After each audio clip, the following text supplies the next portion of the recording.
नमस्कार शेतकरी मित्रांनो, सर्व कापूस उत्पादक शेतकऱ्यांसाठी आजची सर्वात मोठी बातमी। जानेवारीच्या सुरुवातीलाच कापूस बाजारभावामध्ये वाढ बघायला मिळत आहे। तर जाणून घेऊया कुठल्या बाजार समितीमध्ये आज कापसाला काय बाजारभाव मिळत आहे। यामध्ये आपल्याही बाजार समितीचा समावेश असू शकतो। व्हिडिओ शेवटपर्यंत बघा। पहिली बाजार समिती पुलगाव, आवक झालेली 6050 क्विंटल। या ठिकाणी कमीत कमी दर आहे 6500, जास्तीत जास्त दर आहे 7105 आणि सर्वसाधारण दर मिळतोय 6950 रुपये। बाजार समिती सिंधी सेलू, आवक झालेली 700 क्विंटल। या ठिकाणी कमीत कमी दर आहे 6550, जास्तीत जास्त दर आहे 7070 आणि सर्वसाधारण दर मिळतोय 6920 रुपये। बाजार समिती वरुरा खांबाडा, आवक झालेली 1788 क्विंटल। या ठिकाणी कमीत कमी दर आहे 6750, जास्तीत जास्त दर आहे 7010 आणि सर्वसाधारण दर मिळतोय 6850 रुपये। बाजार समिती वरुरा, आवक झालेली 2226 क्विंटल।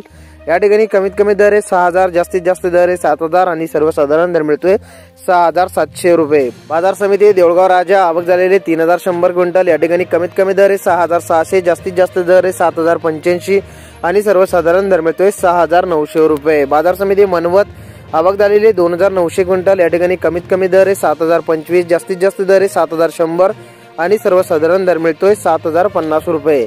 बाजार समिती अकोला, आवक झालेली 142 क्विंटल। या ठिकाणी कमीत कमी दर आहे 5020, जास्तीत जास्त दर आहे 7000 आणि सर्वसाधारण दर मिळतोय 6010 रुपये। तर मित्रांनो, हे होते आपल्याकडे आलेले काही निवडक बाजार समितीचे बाजारभाव। तर भेटूया पुढील व्हिडिओमध्ये। धन्यवाद।